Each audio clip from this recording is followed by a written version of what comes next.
श्रद्धांजलि अर्पित करता हूँ और लोक दर्शन न्यास तथा आदरणीय उषा जी के प्रति हार्दिक कृतज्ञता ज्ञापित करता हूँ कि उन्होंने मुझे इतने गरिमामय और भव्य आयोजन में उपस्थित होने का अवसर प्रदान किया है।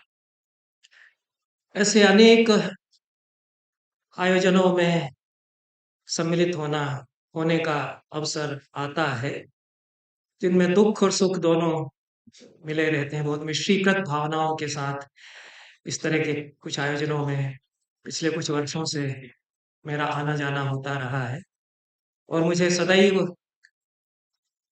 भास महाकवि भास के स्वप्नवासो दत्तम नाटक का एक वाक्य याद आता रहता है ऐसे अवसरों पर। न खलु सजना उपरतः यम ही यस्य न खलु सजना उपरतः यम ही यस्य स्वजनो स्मरति स्वजनः स्मरति।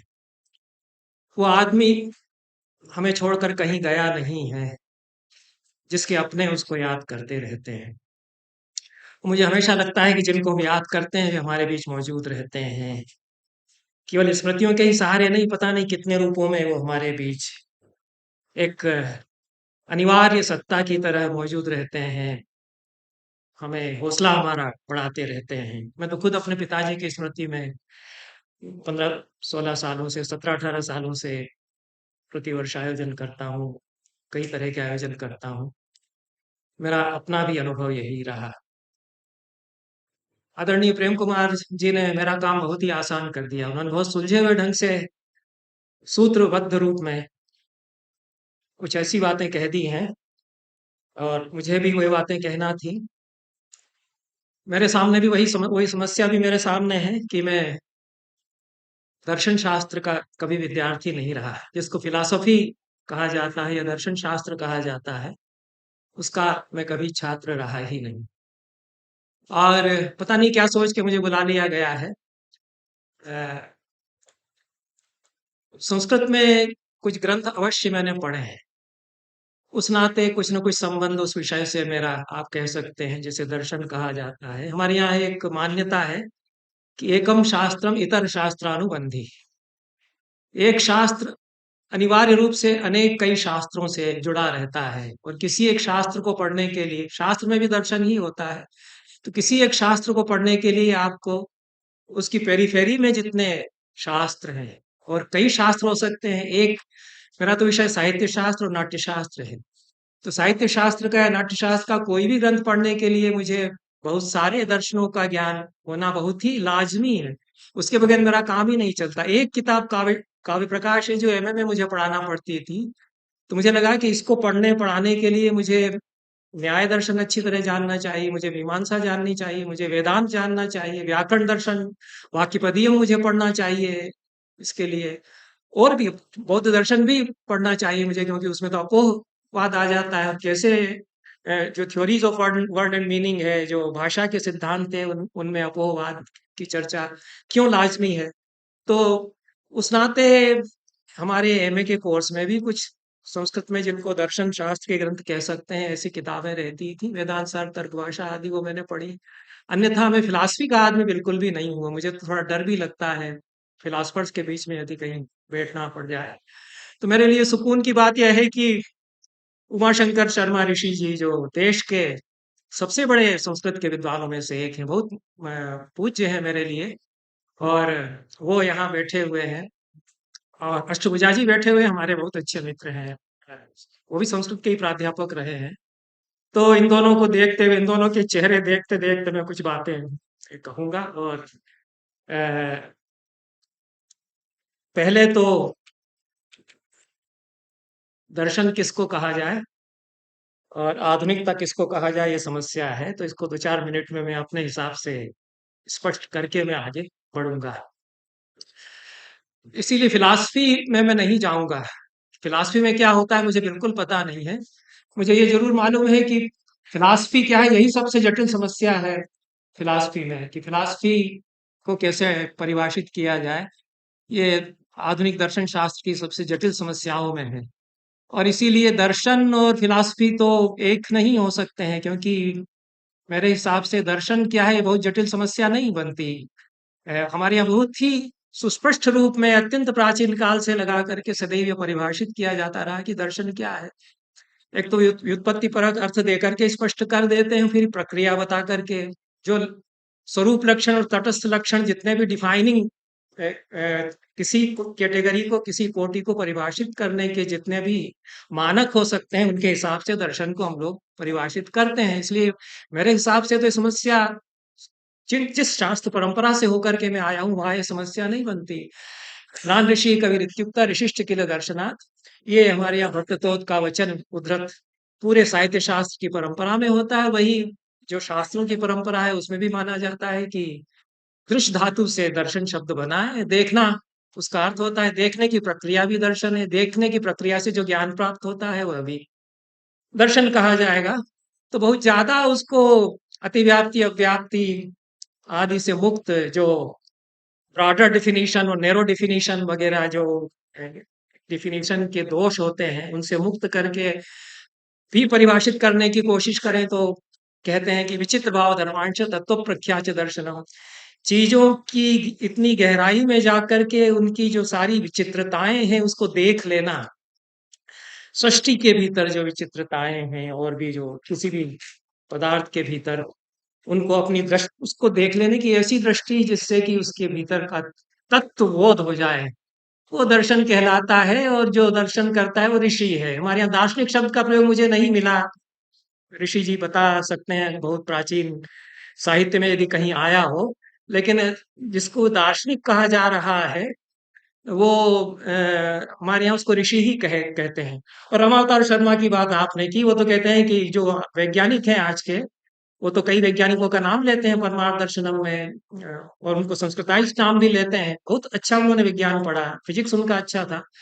तो ये भी ऋषि ही हैं, क्योंकि वो भी तो चीजों के भीतर जो तत्व है उसको इन्वेस्टिगेट करके और सामने रखते हैं, तो वो भी ऋषि हैं, ऐसा रमावतार शर्मा कहते हैं।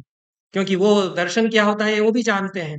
तो जो बहुत बड़ा साइंटिस्ट है, ये जो कि मैंने वॉशिंग मशीन बना दी, मैंने ये इनोवेटिव डिजाइन बना दी, तो वो ऋषि नहीं होगा। वो किसी पदार्थ के भीतर, उस कोटि के भीतर रहस्य क्या है, अणु के भीतर क्या रहस्य है, वो यदि एटॉमिक थ्योरी में बताता है, मैक्स प्लैंक यदि बताता है, तो रामावतार शर्मा की परिभाषा में वो भी ऋषि हो जाएगा। तो ये तो दर्शन के बारे में है, और ज्यादा उसकी तफसीलों में मैं नहीं जाऊंगा। और आधुनिकता क्या है? अ, हमारे यहाँ जिनको दर्शन कहा गया, प्रेम कुमार मणि जी ने जैसा कहा कि षट दर्शन थे, न्याय वैशेषिक वेदांत मीमांसा सांख्य और योग, और फिर जैन दर्शन बौद्ध दर्शन चारवाक दर्शन।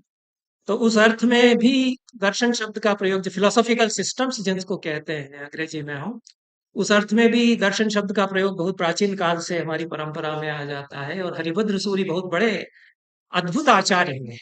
मुझे आश्चर्य होता है कि कैसे कैसे आचार्य हमारे यहाँ हो गए। उनकी 1440 किताबें उन्होंने लिखी थी, उनमें से कुछ के नाम मिलते हैं, लेकिन 1440 उन्होंने लिखी थी, इसका उल्लेख कई जगह आता है।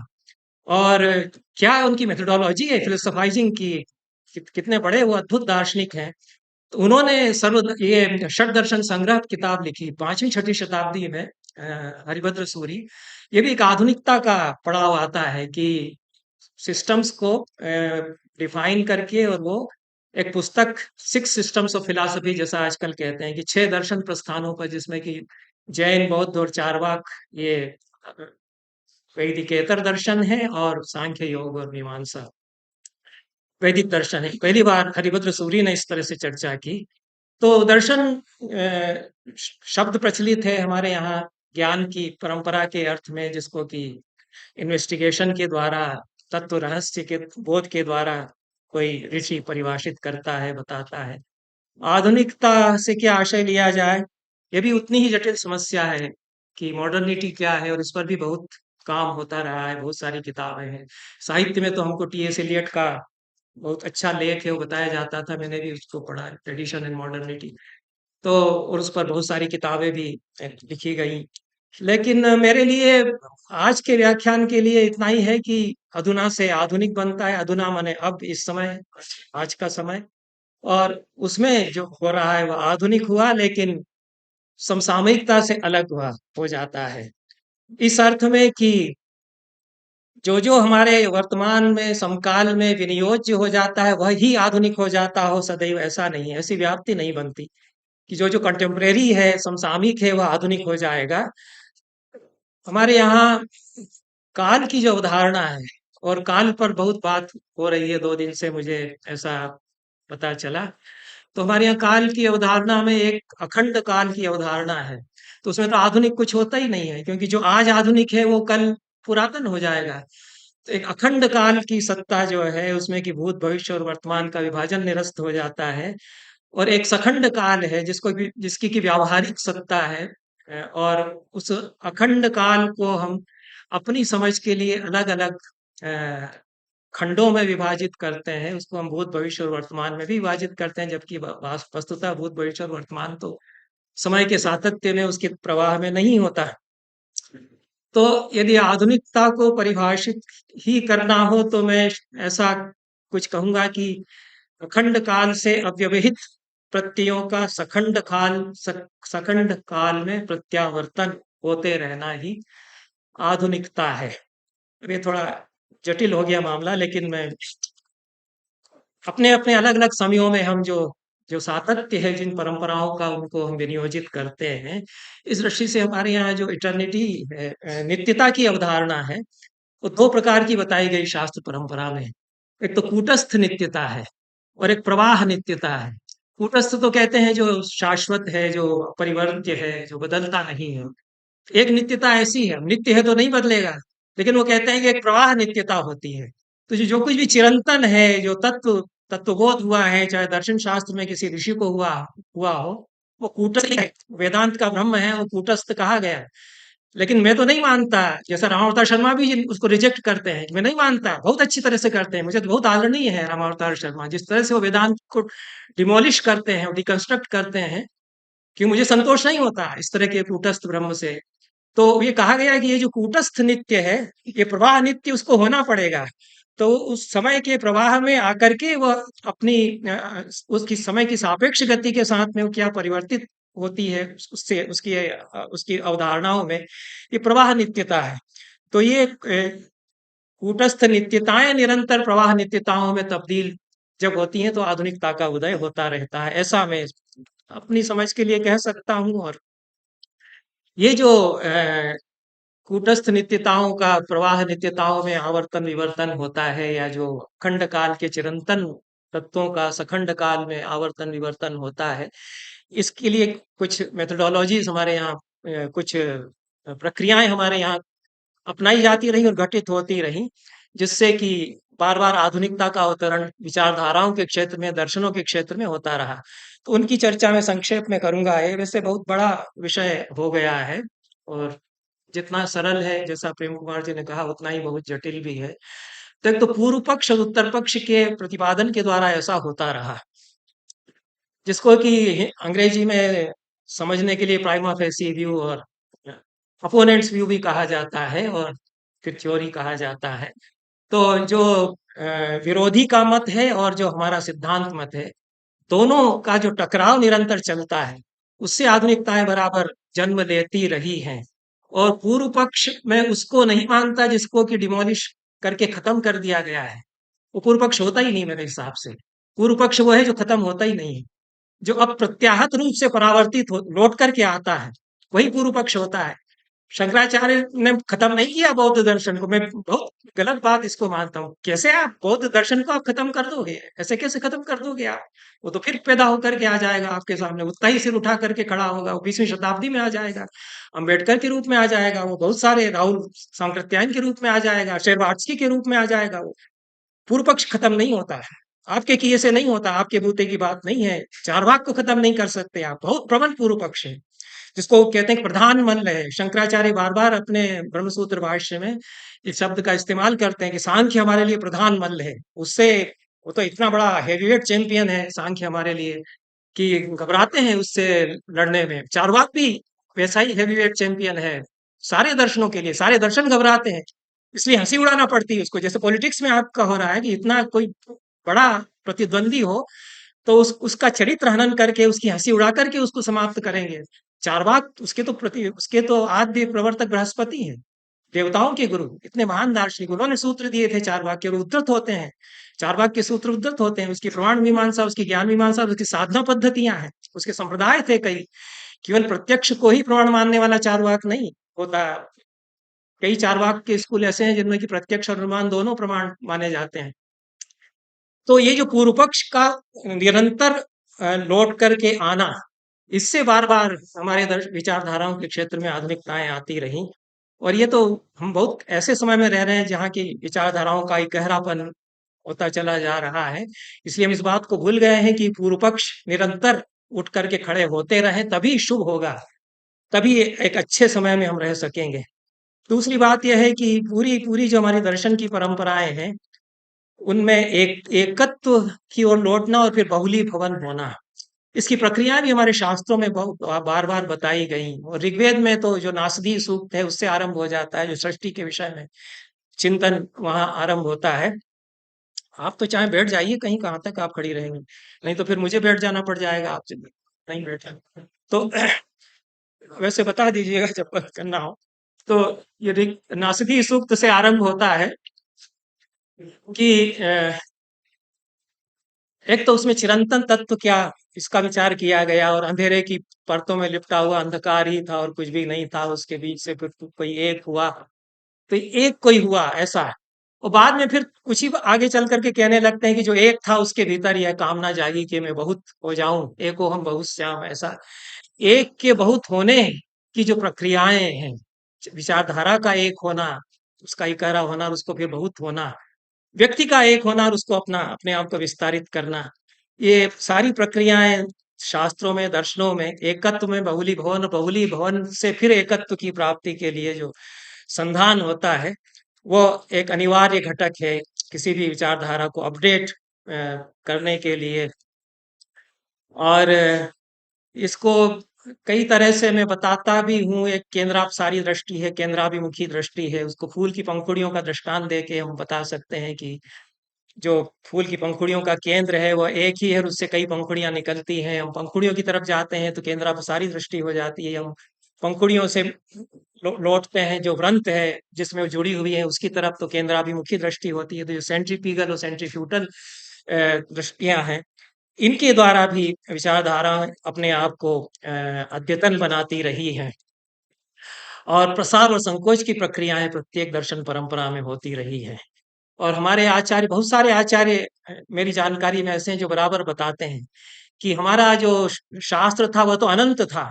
ब्रह्मा ने ये शास्त्र लिखा, ये तो 1 लाख श्लोकों का था, 1 करोड़ उन्होंने नहीं कहा, वो भी ऐसा भी कह सकते थे, 1 अरब कह देते तब भी कोई बड़ी बात नहीं। तो अनंत था, इसको बताने के लिए वो कहते, विस्तार उसका ऐसा था। तो ब्रह्मा ने जो रचा वो तो बहुत बड़ा था, फिर उसको अमुक ऋषि ने ऐसा संक्षेप किया, फिर अमुक ने ऐसा किया। नाट्यशास्त्र में बताया गया है कि वो 36,000 कारिकाओं का ब्रह्मा ने लिखा था या अमुक ने लिखा था, फिर उसको 12,000 में संक्षेप किया, फिर भरत मुनि उसको 6,000 में बता रहे हैं। या कई दर्शन परंपराओं में ये हमारे यहाँ आता है।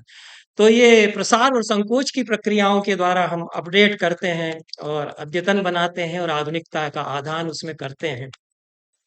और एक प्रक्रिया सामंजस्य और संगतिकरण की घटित होती रही है सभी हमारी दर्शन परंपराओं में। हालांकि इसका दुरुपयोग भी खूब होता है, और पॉलिटिक्स में भी बहुत दुरुपयोग इसका होता है। हर किसी चीज की हम संगति बिठाने का प्रयास करते हैं, हमारे यहाँ भी संगतिकरण का बड़ा दुरुपयोग होता है, और मुझे उससे बहुत क्रोध भी आता रहा है। लेकिन हमारी सारी परंपराओं में संगतिकरण की एक जस्टिफिकेशन की टेक्निक्स होती हैं कि कैसे इसको हम जस्टिफाई करते हैं। और इस नाते कहीं न कहीं हम सामंजस्य और हार्मनी स्थापित करते हैं, जो अंतर्विरोध हैं उनको दूर करते हैं। इसके बहुत सारे उदाहरण हमको मिलते हैं। हमारे यहाँ एक बहुत बड़े पंडित हुए, मैं उनको मौलिक दार्शनिक चिंतक भी मानता हूँ, पंडित मधुसूदन ओझा। तो उन्होंने वैदिक दर्शन की पुनः स्थापना की, और भगवत गीता पर भी उन्होंने बहुत लिखा। उनकी 100 से ज्यादा संस्कृत में उनके ग्रंथ हैं। दुर्भाग्य से ऐसे लोगों को दार्शनिक के रूप में पहचाना नहीं गया, जिन्होंने संस्कृत में बहुत उच्च कोटि के दर्शन की पुस्तकें लिखी हैं।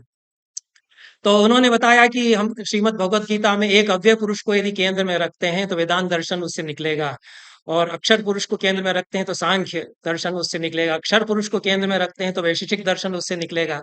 और इस तरह से ये जो रिलेटिवली सारे दर्शन एक ग्रंथ से हम निकाल सकते हैं और ये परस्पर पूरक हो जाएंगे, इनमें संगति परस्पर, जबकि ये विरोधी हो जाते हैं सांख्य और ये वेदांत उस दृष्टि से। लेकिन हम इनमें एक सामंजस्य बिठा सकते हैं इस दृष्टि से कि ये एक ही उस अव्यय पुरुष से के अलग अलग पक्षों को देखने से, अलग अलग पक्षों में उसको देखने से ये निकलते हैं। और एक अनुकूलन की प्रक्रिया जिसको कि उसका भी दुरुपयोग होता रहा है, लेकिन दर्शनों में इसका बहुत उपयोग किया गया है। कहीं-कहीं उसको एप्रोप्रिएशन, मिस एप्रोप्रिएशन भी उसका किया जाता रहा, लेकिन हरिभद्र सूरि ने तो बहुत किया है। उन्होंने तो सारे ही दर्शनों में सामंजस्य स्थापित कर दिया। बड़े दार्शनिक हैं और कभी-कभी प्रश्न भी होता है कि ऐसा कैसे कर सकते हैं।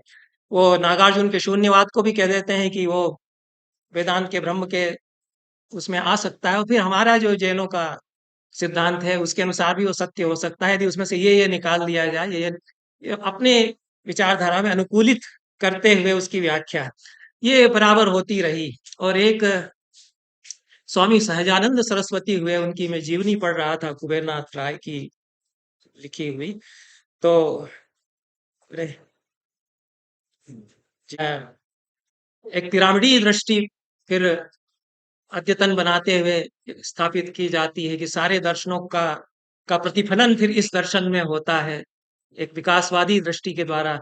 जो षड्दर्शन संग्रह, ये जो षड्दर्शन समुच्चय हरिभद्र सूरि का 6ठी शताब्दी का है, उसके बाद 15वीं शताब्दी में माधवाचार्य सर्वदर्शन संग्रह लिखते हैं, तो उनकी ये दृष्टि है कि जो उत्तरोत्तर विकास कैसे होता रहा, चारवाक को सबसे पहले रखते हैं, फिर बाद में सांख्य को रखते हैं, फिर मीमांसा को रखते हैं, न्याय वैशेषिक, इस तरह से अंत में वेदांत आता है। तो एक पिरामिड की शक्ल में सारे दर्शनों का विकास हो, विकासवादी दृष्टि के द्वारा स्थापित करते हैं।